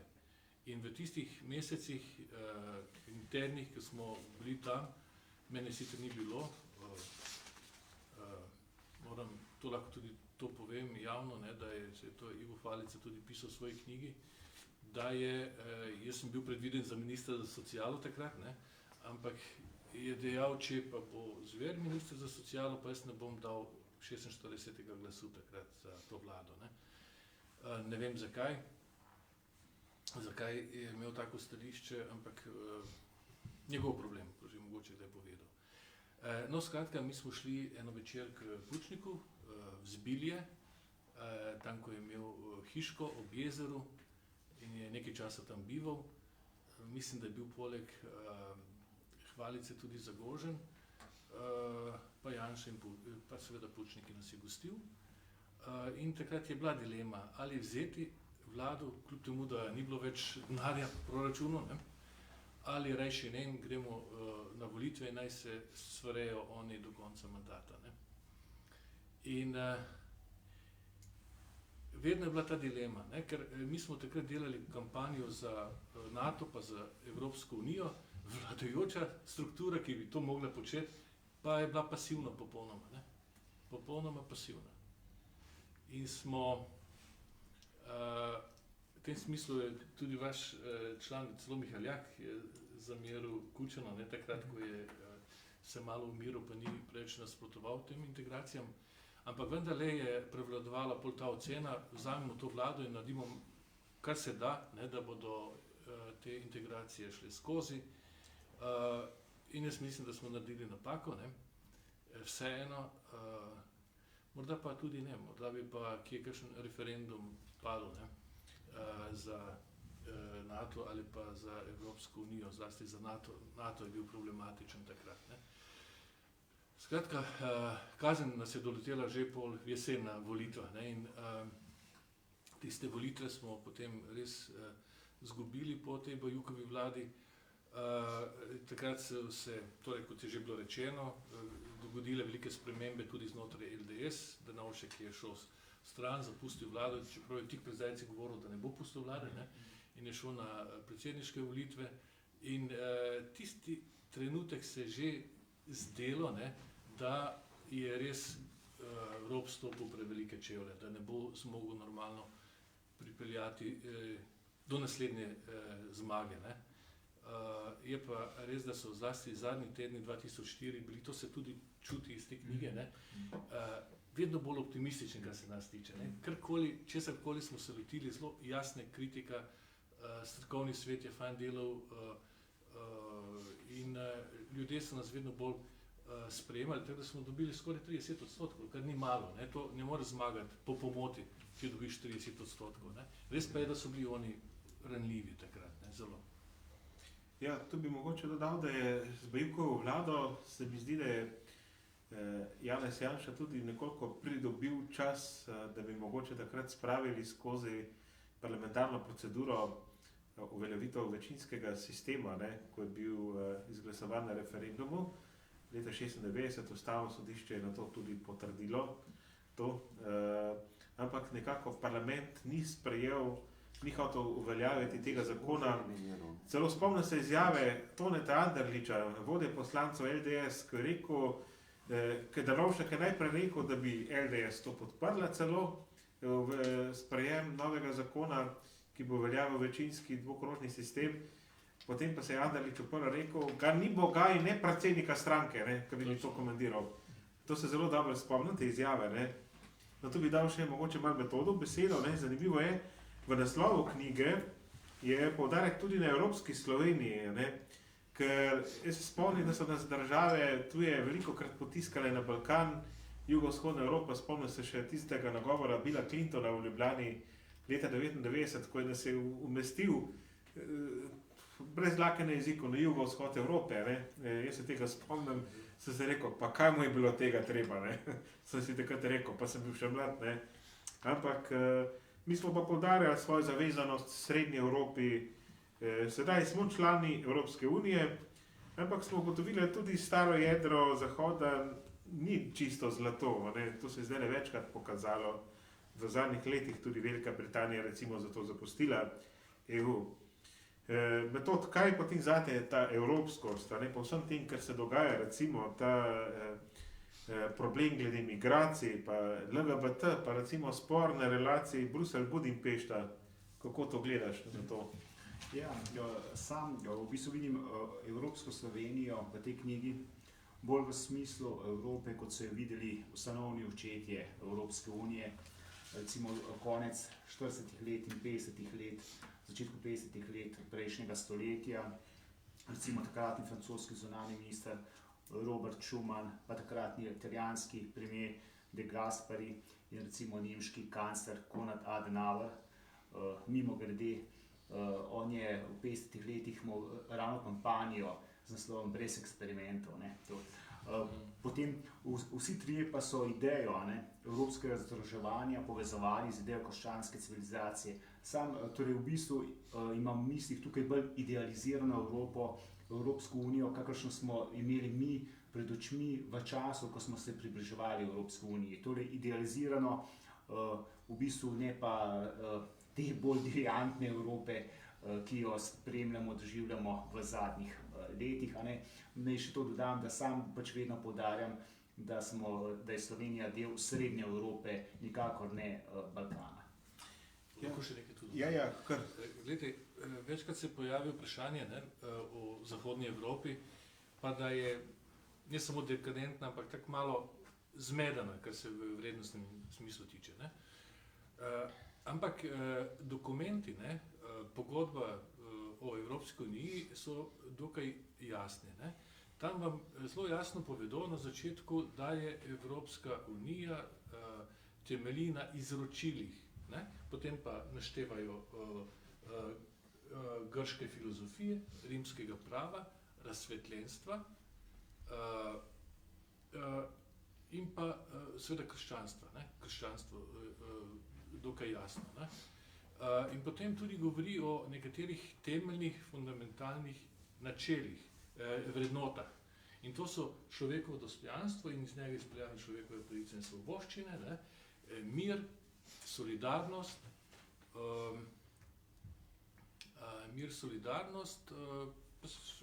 in svoboda ter enakost. Ne? To so te ključne vrednote. Torej, svoboda, enakost, solidarnost, mir, človekovo dostojanstvo in človekove pravice. Ne. Pol nadaljevanje pa govori tudi o principih političnih, ki jih Evropa zastopa. In to so demokracija, politični pluralizem, ne, in tako naprej. Mir, sodelovanje med vsemi in podobno. Tako da ima ta uvodni del, dokaj to, če vas vprašam, kaj pa vam pomeni v kulturnem smislu Evropska unija, lahko brez težav poveste, recimo, ne, iz tega, kar piše tudi v pogodbi o Evropski skupnosti oziroma Evropske unije. Včasih res so bile težave, ne, zlasti pri prvi konvenciji nekateri niso hoteli besedo krščanstva noter dati, ne. Imeli smo v EPP težave, še prej, pa ne boste verjeli, iz Španije in iz teh krogov, da bi dali besedo krščanstvo noter, ne. Zdaj pa se enostavno sklicujejo tudi dokumenti, ne, ti kongresni običajno kar na pogodbo, ne, ki pravi to pa to, ne, tako da je zdaj malo manj težav, zato ker je tudi ustavna kategorija postala, ne, praktično, ne. Je pa res, ne, da se v praksi, ne, to, kar se je zgodilo lani ali predlani, dogajajo hude stvari, ne. Jaz sem že prej opazil pred leti, da smo dobili koledar, pa ni pisalo gor Božič. In potem smo zahtevali pojasnilo, pa smo dobili nekaj, tak, čez mesec, dva, neki čudni odgovor. No, zdaj pa se hude stvari dogajajo, ne. Ne samo, da ne pišejo krščanskih praznikov, ne, tudi podjetja, več, recimo v Belgiji, ne, je bilo čestitka tam, ne, za karkoli, ne. Ne vesel Božič, ne, ampak... Veseli praznik je v bistvu tako. Ne. Srečen karkoli. To pomeni, da ni nujno, da si kristjan, ne, ampak si kaj drugega. To je ena trgovina, verjetno sem napisal v kolumni, to na vratih napisano. Ne. Skratka, to mene še bolj skrbi, ne, v praksi, da se stvari pač spreminjajo v tem kulturnem smislu preveč hitro. Temu bi verjetno akademik Zorko Simčič rekel liberalistični karkolizem, ne, če se ne motim, ne. Ja, in mogoče bi zdaj v izteku tega pogovora še nekaj časa namenili novim obrazom, ne. Mogoče zdaj smo v nekem takem obdobju, samo še nekaj dni nas loči do volitev.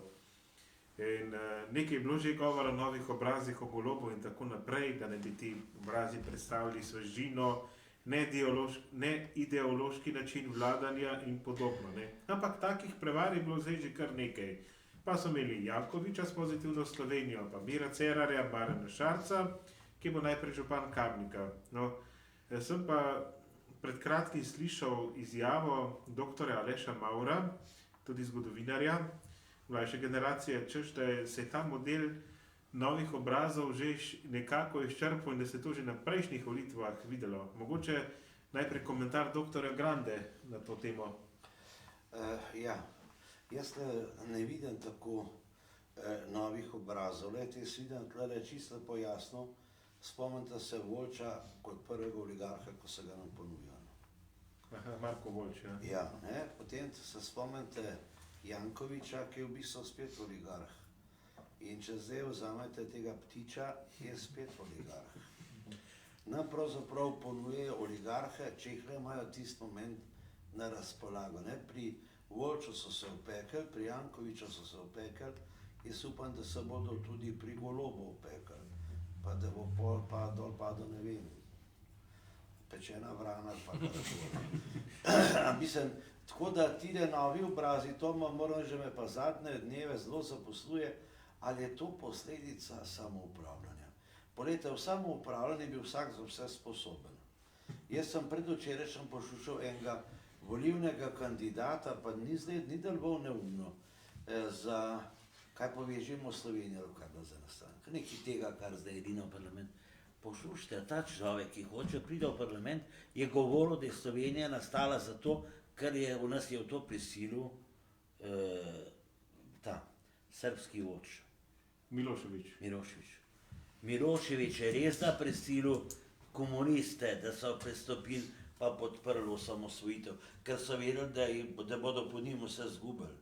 Ampak nismo mi zaradi Miloševića prišli do Slovenije. In tak človek danes kandidira pri neki stranki, ki se ima za demokratično in ponosno v Slovenijo. Ni, poslušajte, nekateri abecede ne obvladajo. In vse veste, v samoupravljanju je vsak, ki je hitro potov, je bil že politik, je bil že naš. Ne? In imate eno damo, ki zdaj zelo nastopa, in oprostite, mene zelo spominja na tiste bivše aktivistke po delovskih svetih, ki so ropotale komlinčki na veter. Ne? Ker ne morete niti tako hitro slediti besedam, kva govori. Ne? Veste, tako da to, namreč, rejte, to je en drug moment, je problem tranzicije. Mi danes kmeta več nimamo. Pošte kmetov je manj kot 2%, pa imamo samo še kmetov. Pa jaz ne dajem kmete zdaj na neko oltar, ampak pošte kmet je samo v sebi odvisen, da mora misliti z lastno glavo. Ker drugače bo preživel kot kmet. Medtem ko seveda, veste, razno pisarniško osebje, učitelji se mi zdijo zelo problematični, pol pa tisti delavci brez izobrazbe. In danes se nam vse to danes ponuja, bi rekel, popolnoma neizobraženi ljudje se nam ponujajo za politike. Ne? Včasih v Ameriki se spomnim, pred leti so rekli, da se mora vsak ameriški predsednik povedati svoje zdravstveno stanje, preden kandidira. Ne? Jaz včasih za šalo rečem, da vsak, ki gre zgodovino študirati, bi moral delati spremni izpit iz matematike. Ampak poslušajte, samo seštevanje, odštevanje, množenje, deljenje, mogoče še procentni račun, nič več. Polovica jih ne prišlo na študij zgodovine. Ne boste verjeli, zelo njegov mentor pri diplomski nalogi je prepričan, da je 1/7 bistveno več kot 1/2. Redni profesor, skoraj akademik. Niti ulomka ne vlada. Vidite, zdaj imamo ponovno takih ljudi, ki se rinejo v politiko. Zato je pa, in tle, če se torej, če ne bi ali nek drug volilni sistem, ali dvigati parlamentarni prag, ali pa izvesen, če so imeli za šoferski izpit včasih, psihične teste, pa še nekaj teste uvedli, ampak ne mora poslušati vsak biti v parlamentu, potem pa vidite, da se z tega parlamenta cerkev zdela nima nobene veljave. Mislim, da so tle zelo resne stvari, ampak s tem se noben ne ukvarja, ker se vsak boji zameriti, ampak enkrat bo treba povedati, da nekdo, ki, da bom govoril o zgodovinarjih, 5 zgodovinarjev v parlamentu. 5. Zmago Jelinčič jih je vozil, kolikor je hotel levo pa desno. Se je tako sprost bi šlo v dejstva, ki jih ni bilo, ampak noben ni rekel, Zmago, nimaš prav. Ne? Je govoril v Berlinu, pa mi do Zmago, da se poznava, so včasih v bifetu srečali, s tem nič proti njemu. Ampak še je govoril o velikem arhivu v Berlinu, tega ni bilo, arhiv je bil v Koblencu, ampak eden se ni oglasil, 5 zgodovinarjev, prosim. Tle so problemi. Včasih smo imeli poslance, veste, se spomnim starega Stanovnika, to je bil star oče od Janeza Stanovnika. A ta Stanovnik, so rekli, kmet, ampak poslušajte, kako dol pred njim, ne? Ni bil toliko poudarek pri izobrazbi, zato sem tudi prej do Dobrotnika iz njega omenil. Mi rabimo več, bi rekel, normalno zdravih ljudi, pametnih, razgledanih, ne pa da pride tako dočas, ne vem, ali je to delovski samoupravni zbor delavcev ali je to parlament. Mislim, to stvari ne more tako, kot grejo, ampak žal se pa nas danes z državo kot takim organizmom noben ne ukvarja, noben ne polemizira z razmerjem v državi. So pa razmere zelo resne in zato se mi srečujemo zdaj z novimi obrazi. Mislim, jaz sem prejen sem tlele bil, sem poslušal študijo ob 17, pa poslušajte pa vam, kot reče Srbi, da vam pamet stane. Ja, res lično, eni, pač oprostite, jaz jih ne bi spustil niti otroški vrtec, kaj pa pozvati, ker bi ga otroc ven nesel. Dobro. Ja, jaz bi tu še mogoče to vprašanje v zvezi z novimi obrazi nekoliko zastavil tudi doktorju Zveru, mogoče tudi s to opombo, da je bil doktor Zver tudi minister prvi Janševi vladi, ko so skupaj sodelovali 3 pomladne stranke, SDS, NSI in Slovenska ljudska stranka, v koaliciji bila takrat še Desus, a ne. In velikokrat slišimo te primerjave, ne, recimo strani ministra Počivalška, ki je bil že v 2 vladah prej, kako se je delalo prej in kako se dela sedaj, ne. Mogoče je vprašanje, dr. Zverov, kakšno izkušnjo imate vi iz prve Janševe vlade, ko ste bili minister? Verjetno je bilo zdaj tudi podobno, ne, delo v vladi. Jaz samo en stavek še na prejšnje vprašanje. Ja. Jaz sem pričakoval v 90-ih letih, ko sem že pisal te kolumne, da se bo slovenski politični prostor konsolidiral, ne, relativno hitro, da bomo imeli močne stranke na desni, pa močne stranke na levi, pa to mogoče 4-5 maksimalno. Podobno kot je kje v zahodni Evropi, ne, kjer imamo tradicionalne močne stranke, pa tudi manjše. Ne. Ampak recimo ameriški, ki je najbolj stabilen, ima 2 stranki v glavnem, ne, in zelo dobro funkcionira tam demokracija. Ne. Ampak nekateri ne želijo, da dobro funkcionira demokracija, zaradi tega smo imeli včasih izjemno nizek volilni prag, kar je že Stane omenil.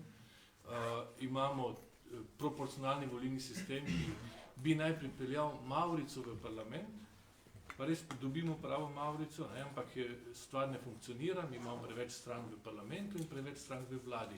In to je seveda bolj težko usklajevati. Ne.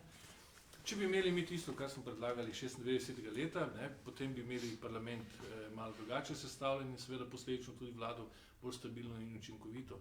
Zato imamo mi velike težave, ne, da vlada ne more delati od začetka do konca v enaki sestavi, razen enkrat, in to je bila Janševa. Ne. Jaz upam, da bo mogoče kakšna naslednja kljub tem težkim pogojem. Jaz mislim, da bi bilo vsaj potrebno še malo povečati volilni prag in ne financirati strank, ki ne pridejo v parlament ali pa ki ne dosežejo neke stopnje, recimo 2% glasov. Mi pa še zdaj LDS financiramo iz parlamenta. To ni fair do državljanov in davkoplačevalcev. Ne? Ampak je Ustavno sodišče nekoč reklo, vsi so upravičeni do financiranja, tudi tisti, ki so čisto majhni. Ne? Zdaj pa, ker pa nimamo stabilnega strankarskega sistema, ne, potem pa vedno lahko naredi nekdo še kakšno drugo stranko. Ne gre samo za nove obraze, ampak gre tudi za nove stranke, ne, ki potem znajo premešati vedno znova karte. No in mi smo pač 25-30 let tukaj, no 30 let ne, ampak 25 let pa smo en močen akter, vsaj na desni sredini, tudi zaradi tega, ker je stranka dobro vodena, ne, če ne še kaj drugo. Zdaj pa sem vprašal za takrat, kako je bilo klima v vladi. Ne. Ja, to je bil zame velik izziv. Ne. Šolstvo, zlasti predsednik mi je rekel, šolstvo je najbolj pomembno. Ne. Ampak jaz sem imel Štruklja nasproti. Štruklj je pa bil vajen delati šolsko politiko. Ne ministrstvo, ne ekipa vladna, ne, ampak sindikat je določil, ne pa bo stavka. Ne. Samo za tisto plačni sistem smo se 23krat pogajali z Štrukljevimi, pa seveda tudi za vsako drugo stvar. Strokovna stvar, ki se hoče spremeniti, kar so včasih zbornice delale, ne, zbornice učiteljske, je zdaj prevzel sindikat. Sindikat se nima kaj mešati v strokovne stvari, v šolsko politiko. Oni lahko branijo delavske pravice, plače pa je konec zgodbe. Ne. Nimajo se kaj vključevati in zato sem se že takrat precej malo bal tega izziva, ampak je kar šlo. Naredili smo veliko, tudi kurikul so spreminjali, to je kar, ne samo, da je bila gospodarska rast zelo visoka, to pomeni, da smo dobili ogromno dodatnega denarja za investicije v osnovne šole, v srednje šole, praktično smo zelo gradili in potem se je ustavila vsa ta zadeva, ne, ker je tudi gospodarska rast padla. Ne. Vsebinsko smo spremenili stvari, ampak sem rabil 3 leta, da smo maturitetna vprašanja spremenili. Zato, ker 2 leti, ne, moraš imeti prej sestavljeno neko shemo, Repe je bil takrat šef in seveda smo takoj na začetku mandata zamudili in šele 3. leto smo lahko mlade na maturi spraševali o osamosvojitvi Slovenije. Prej to ni bilo mogoče. Se je končalo leta 65 s Krajcarjevo reformo in podobne stvari. Skratka, take anomalije so bile, nekatere smo odpravili, pravili bi še en mandat, da bi takrat dokončno porihtali stvari. Ampak samo še nekaj ne omenim, pol pa končamo, smo že itak pozni. Način dela vlade. Ne? Janša pusti veliko avtonomijo vsakemu ministru. Ne? Se ne meša, ne kliče, ne zahteva, ampak napake pa ne smeš narediti, ne? Zlasti malo večje. Ne? Če bi bil njegov brat minister, bi ga brez težav odstavil. Ne? Torej, ta njegov način vodenja mi je bil všeč, ni se mešaval v tvoj resor ali pa kaj tak, ampak je vsakega posredno mobiliziral, da je pazil, kar je delal, ne? Da ni bilo nekih napak, da nisi delal škode svojemu resorju, pa ne vladi kot celoti. Da smo plačevali račun, recimo. To je mogoče, to bo še zadnje vprašanje na tem našem večeru za vse tri.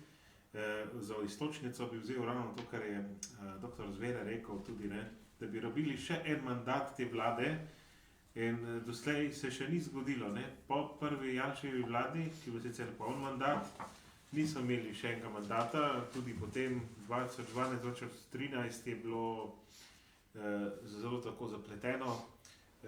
Zdaj bi pa mogoče imeli priložnost, da naredimo saj še en mandat, ne, to je tudi metod, to si tudi ti izpostavil, ne, v zaključni kolumni v knjigi, ne, super volilno leto, ne, da bo to pomemben korak, ko bomo imeli še saj 2 mandata skupaj desno-sredinsko vlado, ne, in zakaj bi bilo to dobro, ne. Ko ravno ob tem bi mogoče še izpostavil to, kar je Janez Janša govoril včeraj na konvenciji, ne, omenjal, da je bilo polno nekih več kot 100 osnutkov zakona o dolgotrajni oskrbi v času prejšnje vlade, Šarčeve se mi zdi, ali mislim, da še prejšnjič, in to se kar ponavljalo, pa so naredili enega, pa drugega in tretjega. Študije, ne? Ja, pa razne študije in to veste, to je šlo ogromno nekega denarja, ne. Neka odvetniška pisarna lahko pripravi osnutek zakona, njej ne briga, ali bo to sprejeto ali ne. Važno je, da dobi to plačano. In to so te klientele, izbranci, oni nekaj prepravijo in dobijo za to davkoplačevalski denar. In tako se črpa, pa to, potem to so grozljivo velike številke davkoplačevalskega denarja, ki se potem črpajo določenim izbrancem. Ne? In zato bi bilo mogoče to plenjenje tranzicijsko prekiniti, ne? Ker bi se sicer začelo spet to ponavljati in bi dal mogoče vsem trem besede najprej metodo, mogoče glede tega za zaključek. Ja, v bistvu pač moj poudarek je ta, ne, da zdaj pač ta tretja Janševa vlada je zdaj v teh 2 letih tudi kljub tej korona krizi izredno uspešno se soočila s to krizo, v bistvu sprejela 10 protikoronskih zakonskih paketov, pomagala ljudem, gospodarstvu, uspešno vodila tudi predsedovanje svetu EU. Zaradi tega bi bilo res dobro, da bi pač stranke, ki so sestavile to koalicijo, v bistvu ponovno zmagali na volitvah. Zakaj bi bilo to dobro? Zato, ker bi to pomenilo, da bi imeli v zgodovini samostojne države, torej drugič zapored desno-sredinsko vlado. Ker vemo, smo imeli Demosova vlada, pa so bile leve vlade, Bajukova vlada, pa leve vlade, prva Janševa vlada, pa spet leve vlade in tako dalje. Torej bi imeli vlado, v bistvu, ki bi imela vrednostno izhodišče, torej vrednostno središče nacije kot sedež svetega, o čemer je pisal Janša, pa Jambrek in tako dalje. S tem bi bila vzpostavljena možnost, da se slovenska družba vsestransko, politično, medijsko, gospodarsko in kulturno uravnoteži in se upravi v dobršni meri, ne samo teoretično, ampak tudi praktično vzpostavi pravo, resnično ravnotežje med vsemi 3 vejami oblasti. Vemo, da obstaja ti sistem zavor in ravnovesij, o tem so pisali že razsvetljenski filozofi, misleci že pred stoletji. Z njimi so predpostavljali razpršitev politične moči na zakonodajno, izvršilno in sodno vejo oblasti. Pri tem pa ima vsak od njih približno enako odgovornost in moč, da prepreči dominacijo enega človeka, skupine ali veje oblasti. Danes bi rekli tudi v mreži ali pa tudi vzporednih mehanizmov. Zdaj, če bi pač podobna desno-sredinska vladna koalicija dobila še en mandat, bi bila vzpostavljena možnost, da v Sloveniji končno pride do modernizacije sodne veje oblasti v kateri še vedno straši duh nekdanje partije. Samo spomnimo se montirnega procesa Patria. Ne. To bi bil nedvomno znak, da smo na pravi poti, na poti prave demokracije in prave evropske Slovenije. S tem bi se naša država tudi dokončno modernizirala, o čemer je v svojem zadnjem intervjuju za Demokracijo septembra 2002 govoril in si želel pokojni dr. Pučnika. Ne. Mislim, tu predvsem je misel o institucionalnem zahodnoevropskem smislu, da državnih institucij ni več moč zlorabljati v politične namene za obračun z drugače mislečimi, kot se je to dogajalo v Sloveniji v preteklosti in v bistvu se dogaja še danes. Samo spomnimo se recimo slovenskih organov pregona, njihov zlorabo za politične potrebe, pa zlorabo protikorupcijske komisije, računskega sodišča, informacijske pooblaščenke in še bi lahko našteval. Zato bo pač res potrebno iti na volitve in glasovati za demokratično evropsko Slovenijo, za Slovenijo brez totalitarizmov v nedeljo. Da bo nekako Republika Slovenija 30 let po osamosvojitvi končno tudi osvobojena, notranje osvobojena in da bo lahko s polnimi pljuči se usmerila v prihodnost za boljši jutri nas vseh. Ja, tle treba biti zelo previden. Ne smemo biti moramo pa pravilno vse, čeprav seveda jaz sem optimist. Nek moj pokojni prijatelj, sicer je bil navdušen pristaš SKD-ja, je revež tako psihično zbolel, po padcu Peterletove vlade je zelo tragično končal. In jaz tega nobenemu ne želim. Hočem vam povedati, vem, kdo bo zmagal v končni fazi. Tudi če te volitve ne bodo čez pol meseca bo spet Janševa vlada. To sem globoko prepričan.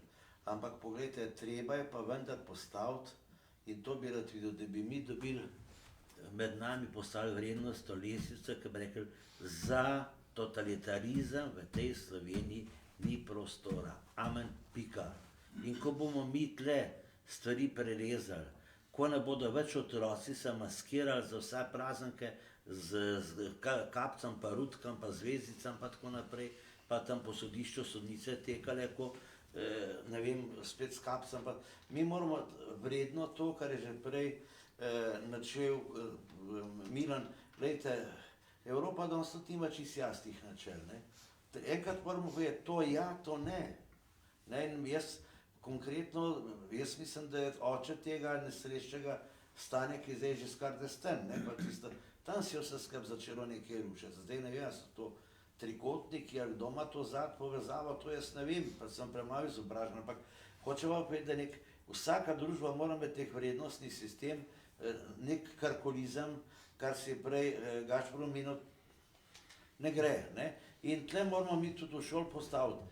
Poglejte, zanimivo je, otroške leto sem poslušal v otroški vrtec, pojejo otročki himno, ja, ko bi jih navil, v šol se tega že ne ponovi. Torej, tle v vrtcih se še to dobro dela, v šoli pa že ne gre več. Različno seveda, ne smemo enačiti vsega, ampak hočem povedati, da treba je ustvariti nek red in začne se to pri šoli. In zato jaz silno želim, da bo se vlada ponovila, sem tudi prepričan, da slej ko prej se bo, ampak moramo pa trdno upati sami vase, pa tudi paziti, kakšne ljudi pride na kakšno mesto. Prej si bil ti vprašan, kako je bilo v vladi. Vam bom povedal samo moje izkušnje iz predsedovanja sveta RTV. Največ težav sem imel z našimi ljudmi. Jaz sem imel večino tako, ki sedajni nimajo.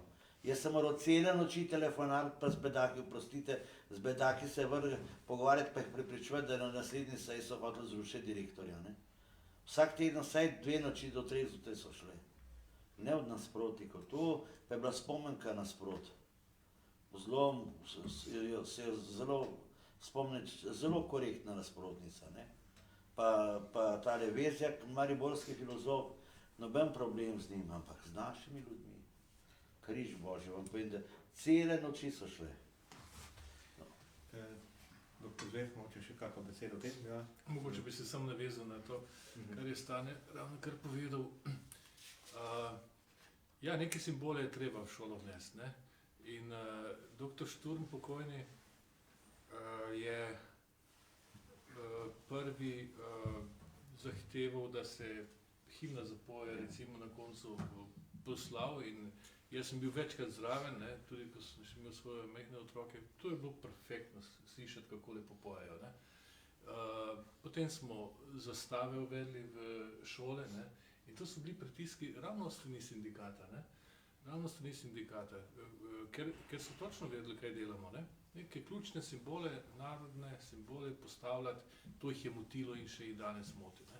Zato je bila tista filozofska fraza od Žižka, ne, ni prazna, ni kar tako. To je polna vsebine. Ne.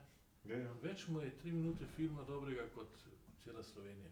To je platforma politična. Ne. In to še danes velja pri naših nasprotnikih, za katere srčno upam, da bodo v nedeljo prekratki.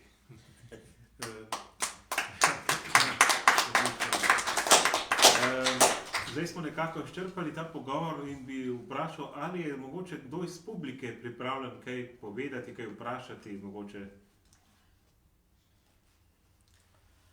nekaj nemirnega spogledovanja, očitno ni interesa, ali bi želela predstavnica muzeja kaj povedati prej pri pozdravljenju govoru, smo jo nekako izpustili. Hvala, Tina. No, če je tako, potem bi na tem mestu zaključil tale naš večer. Hvala našim sogovornikom in vsem, ki ste prišli, vsem tudi, ki ste preko spletne strani spremljali tale naš pogovorni večer in vsem, ki spremljate demokracija.si in vabljeni tudi na spletno stran www.vseknjige.si, kjer predstavljamo knjige, založbe, nova obzorja. S tem tudi zaključujem ta pogovorni večer, tam zadaj se še knjige prodajajo, če bo kdo želel kupiti to, ki smo predstavili tudi nekaj drugih knjig je. In ne pozabite v nedeljo oddati svoj glas za evropsko, demokratično in razvito Slovenijo. Srečno!